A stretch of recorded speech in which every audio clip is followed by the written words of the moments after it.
Buenas tardes, bienvenidos al almanaque de la Pardopedia y bienvenidos, vamos a dar un salto hacia atrás, a 1944. Este es el quinto año que abarcamos en esta colección, que va a tener 80 años. Es que no sé si aguantaremos tanto. Ustedes, yo sí los aguanto, pero no sé si ustedes aguantarán tanto. Año 44. Año en el que todavía está sin decidir el final de la Segunda Guerra Mundial. Año en que parece claro que va a perder Japón y que va a perder Alemania. Parece claro y la gente empieza a echarse para atrás. Por un lado, el frente ruso no consiguen llegar a Stalingrado, llega como siempre el general invierno, la nieve, las inclemencias del tiempo.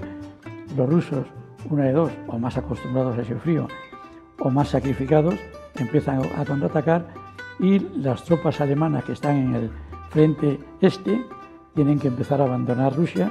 Vemos aquí imágenes y además abandonarlo de mala manera, dejando armamento. No hacen un repliegue organizado porque notan en el cogote el aliento de las tropas rusas, que además les tienen muchas ganas. Es una batalla muy personal entre la forma de ser alemana y la forma de ser rusa. Recordemos que a Napoleón le pasó lo mismo, intentó conquistar Rusia, consiguió con la Gran Armée llegar hasta las puertas de Moscú y pensó, estaba llegando el invierno, si consigo llegar a Moscú, si consigo entrar en Moscú, puedo refugiar a mi tropa durante el invierno y de esta forma, cuando acabe el invierno, seguiremos luchando contra los rusos. No se dio cuenta que los rusos, como he dicho antes, eran más sacrificados y lo que hicieron fue quemar su propia ciudad, quemaron Moscú. De tal forma que aunque ganaran los franceses no podían refugiarse, que al final no le quedó más remedio que volver. Pero como eso es en el año 1812 y estamos ya en el 44, son 132 años más, vamos a dejarlo y vamos a ir a lo nuestro. Ese año hemos quedado que los aliados, por un lado, desembarcan en Normandía, es el día D, hora H, las famosas playas de Normandía, y por el otro lado están haciendo una pinza con los rusos. Y como vimos en el programa del año pasado, del año 43, desde el sur los aliados han desembarcado en Italia y empiezan a hacerlo también en Grecia, y empiezan a apretar a los alemanes que se van refugiando. No se preocupen, el año que viene les cuento cómo acabó todo, por si no se acuerdan. Porque vamos a irnos a España. ¿Qué está pasando en España? Pues que de pronto, entre las normas que decide el nuevo gobierno del general Franco, que las mujeres que nunca habían estado obligadas a hacer el servicio militar, les inventan el servicio social obligatorio. Tan obligatorio que una mujer no se podía casar sin haber cumplido el servicio social obligatorio, o tenía que pedir un permiso especial. No podía salir de viaje de España sin haberlo hecho, como no podíamos los hombres sin haber hecho el servicio militar o firmar que íbamos a volver. Yo la primera vez que salí de España no lo había hecho y tuve que firmar, prometer, no jurar, que iba a volver. Y volví, porque como decían las películas flamencas, como en España, ni hablar. Bueno, eso fue la primera cosa, pero lo más divertida fue lo del gasógeno. Y ahora voy a contar eso es un gasógeno. Ese barril que lleva detrás un coche es un gasógeno. Pero había gasógenos más grandes para camiones, para autobuses. ¿Qué es el gasógeno? Vamos a explicarlo. En España no nos mandaban nada, no podíamos importar nada. Y entre las cosas que eran nada era la gasolina. No había gasolina, simplemente no podían funcionar los coches. Los países con los que nos hablábamos, como era Argentina, no era todavía el productor de gasolina. Entonces hay que ver ese mismo autobús que estamos viendo, el tamaño del gasógeno. El gasógeno era una estufa a la que se echaba leña o carbón. Y con el gas que producía, ese era el que hacía presión en los émbolos del motor y hacía que funcionara. Es decir, era una chapuza absolutamente tremenda. Incluso en esa época yo llegué a ver coches que, ahí está un señor echando cargándolo, coches que en lugar de llevar faros eléctricos para no gastar, los llevaban de carburo, carburo, una especie de farola cargada de carburo que ardía y que daba un poco de luz. Es decir, la situación era francamente mala, pero a la vez el ingenio hizo que se inventara el gasógeno. Y la anécdota que voy a contar es que la persona que se ocupa de la producción visual, es decir, de buscar las fotos y tal, le dije, búscate fotos de gasógeno. Y después de 2 días, dice, no encuentro ninguna. Digo, ¿cómo no vas a encontrar gasógeno? Si yo lo veía en mi casa, pasar por delante de mi casa. ¿No? Y dije, dice, ¿qué es el gasógeno? Digo, pues es los coches llevando una estufa. Y dice, de esos hay muchos.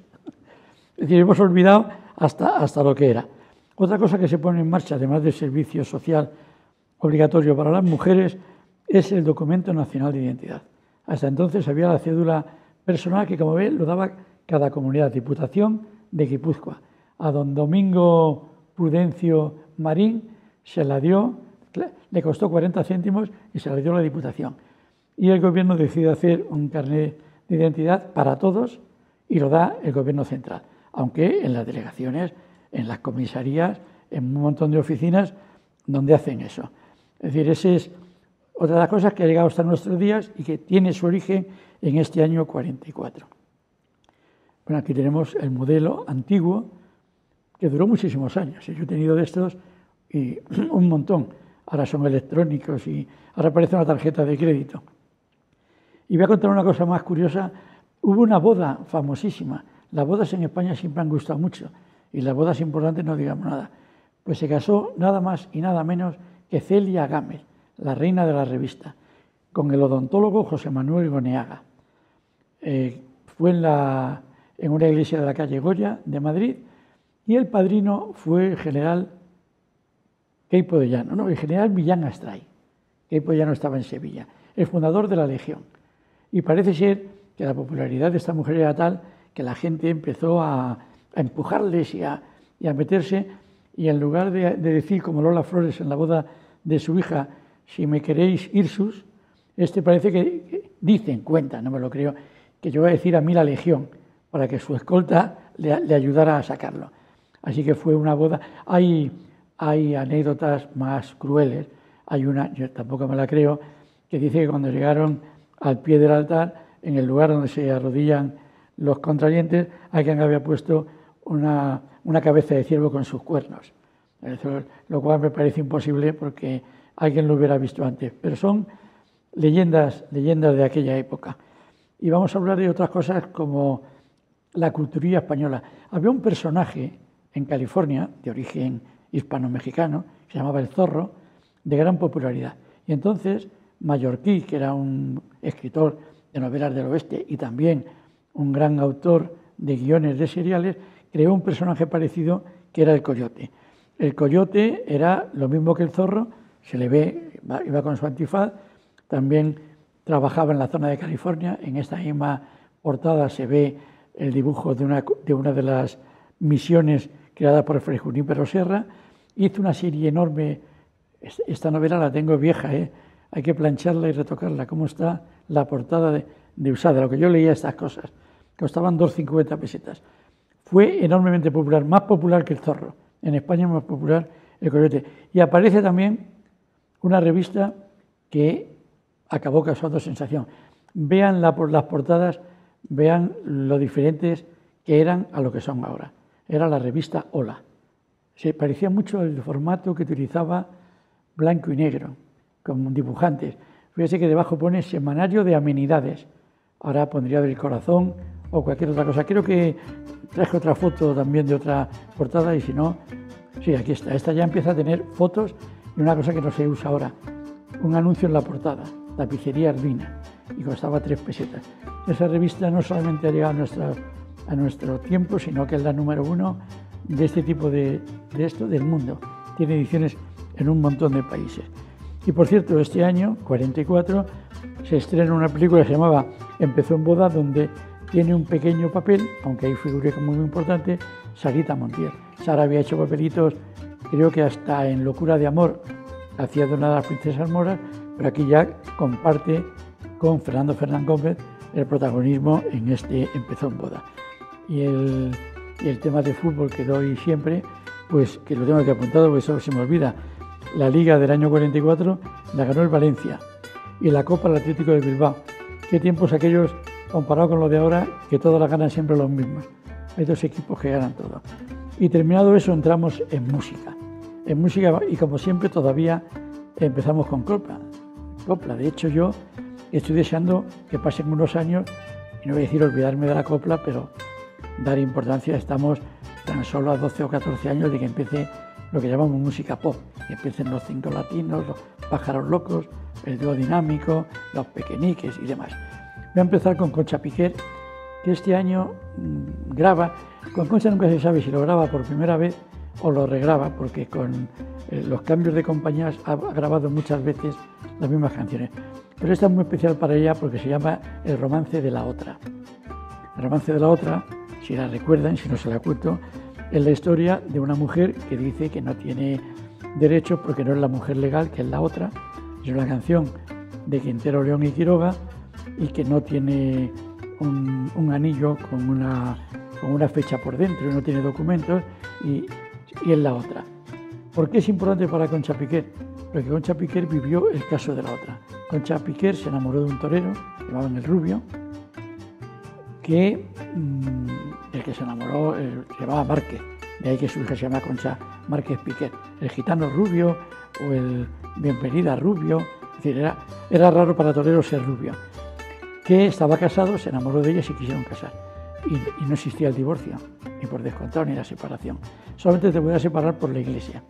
Y a la Iglesia no le gustaba que se separaran gente muy importante porque era un mal ejemplo. Y entonces, por ejemplo, se fueron a tener el hijo, se marcharon a Lisboa. El hijo lo tuvieron en América, luego le bautizaron en Lisboa. Es decir, ella era la otra y por lo tanto ella cantaba bien todo, en este caso lo cantaba con mucha más intensidad.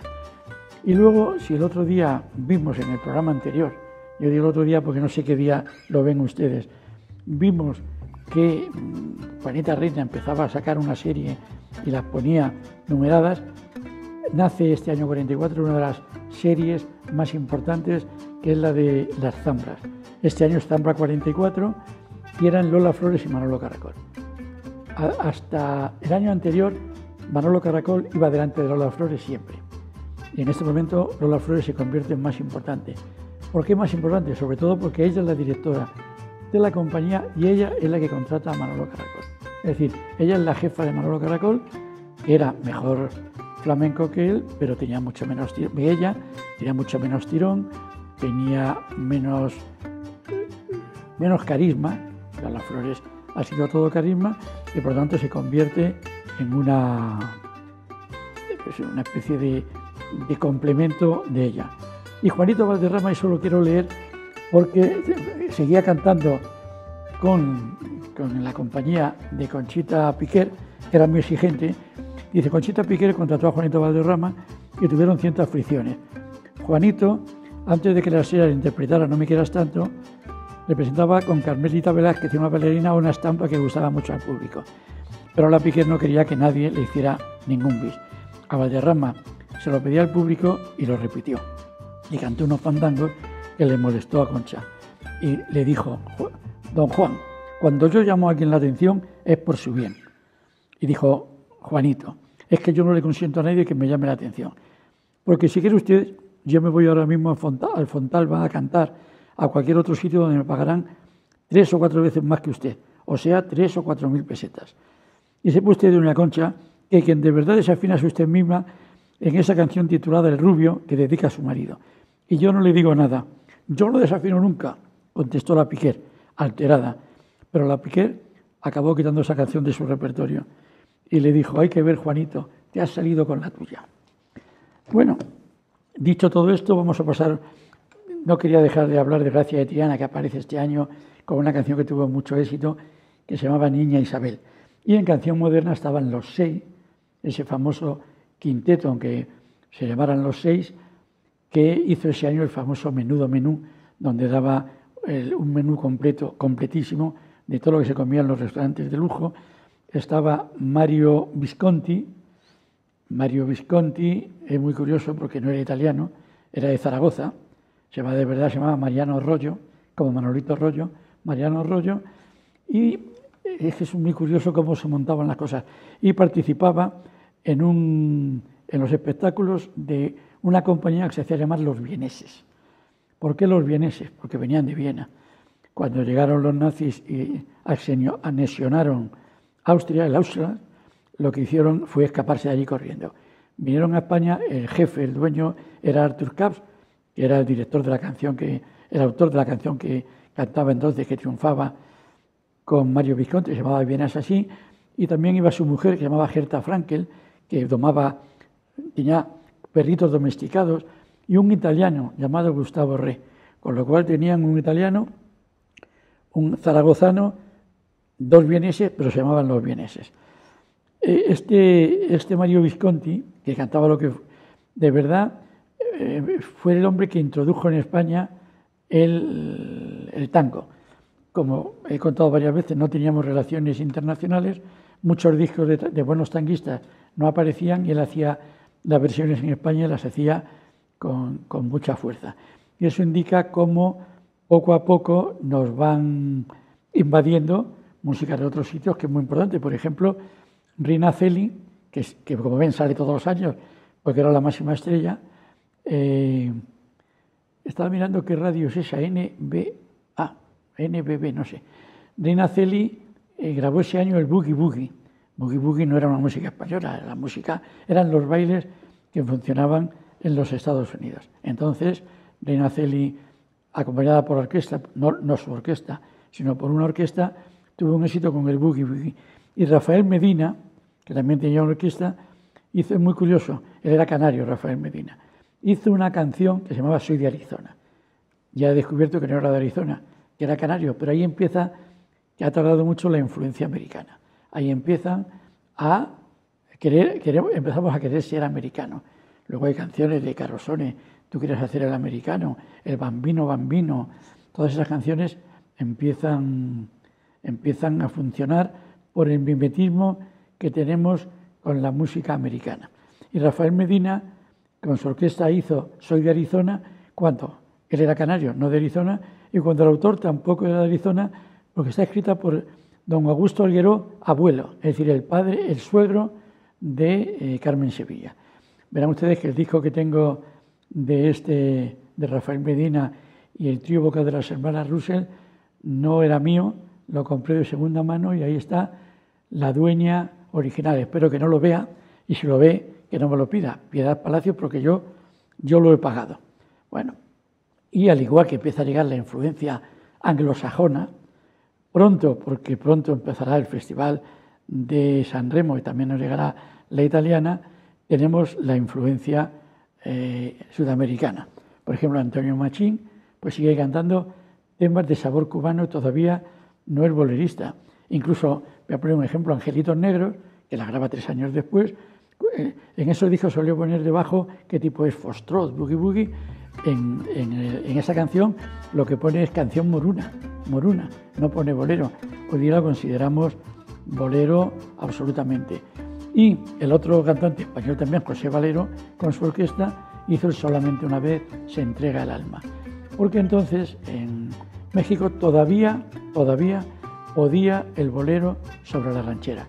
También vamos a asistir al crecimiento de la ranchera con la aparición de Jorge Negrete, de Pedro Infante, Pedro Vargas, Miguel Aceves Mejía, y sobre todo el cine mexicano le da mucha importancia al charro, le da mucha importancia a la música tradicional de ranchera y corrido, y hace que eso sea un fenómeno que corre muy rápido porque esas películas se estrenan en todos los países de habla hispana.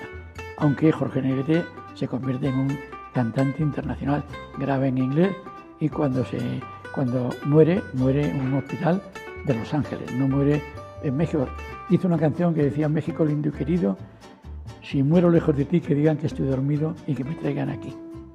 Y eso sucedió, le llevaron, y el entierro y el funeral fue uno de los espectáculos más grandiosos que ha visto México capital, con más de 2 millones de personas y varios cientos de mariachis siguiendo el féretro y cantando las grandes canciones de Jorge Negrete. Entonces, visto esto tal como lo estamos viendo, vemos que desde que hemos empezado es que hemos tenido la suerte o desgracia de empezar con la guerra mundial empezada. Por suerte el año que viene se acaba, podemos salirnos de esos comentarios y empieza a funcionar la diplomacia. Se inventa la ONU, se firman acuerdos, se firma la OTAN, se firma el Pacto de Varsovia, se independizan un montón de países.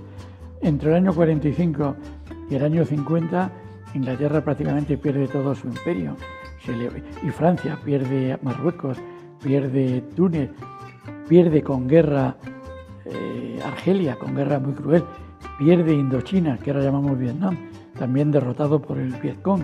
Es decir, que vamos a cambiar totalmente. El año próximo, es decir, en mi caso el programa próximo, el programa sexto, el del año 45, va a presentar un aspecto totalmente distinto. Y les recuerdo lo que digo siempre, si han apuntado ustedes los nombres de las canciones, yo creo que no hay ninguna de estas canciones que no esté en internet. También está en discos. Hay una colección de discos que está en la que uso yo aquí, que se llama Pop Español Año a Año, pop en el sentido de popular, que dedica, pues en este caso, 40 canciones de cada año, y esto está en las mejores tiendas del ramo, que se dice siempre. No voy a hacer publicidad de ninguna, pero en cualquiera la pueden encontrar, y si les ha gustado lo que se ha contado aquí, tienen las canciones para escuchar. Y si no, y manejan internet, entren ustedes en el internet, que les va a ayudar mucho. Y háganse un plano de situación. Recuerden, se está terminando la guerra mundial y para España va a ser un problema, porque de España se han olvidado las potencias democráticas porque estaban luchando contra los nazis, pero en cuanto derrotan a los nazis se vuelven contra nosotros y nos quitan embajadores y cualquier tipo de colaboración. Ese es el mapa político. En el mapa social, como se ha visto, seguimos con gasógeno, seguimos con cantidad de racionamiento, seguimos con sueldos ínfimos, vacaciones ínfimas. Poco a poco España, seguimos con un fenómeno que todavía no hemos visto, pero que veremos pronto, que es el extraperlo, que hace que mucha gente pueda sobrevivir. Unos los que lo practican y otros los que lo usan comprándolo, puedan sobrevivir en un momento realmente muy duro para la economía española. Pero todo eso, normalmente traigo dos hojas, una con la parte seria y otra con la parte musical, que para mí es más seria. Y yo lo que estoy queriendo es que con la parte musical veamos las inquietudes. Menudo menú es una canción propia de un pueblo hambriento. Mi casita de papel, que veremos el día que toque, es una canción de gente que está deseando tener un piso y no hay forma. Qué felices seremos los dos viviendo en mi casita de papel. Es decir, con las canciones cubríamos las carencias, nos ilusionábamos y teníamos nuestros propios ídolos. Dicho lo cual, pues yo les tengo que dejar, el tiempo es oro, tengo compañeros que están mirándome para entrar en el programa, por lo tanto les dejo, no se pierdan la semana que viene, año 1945.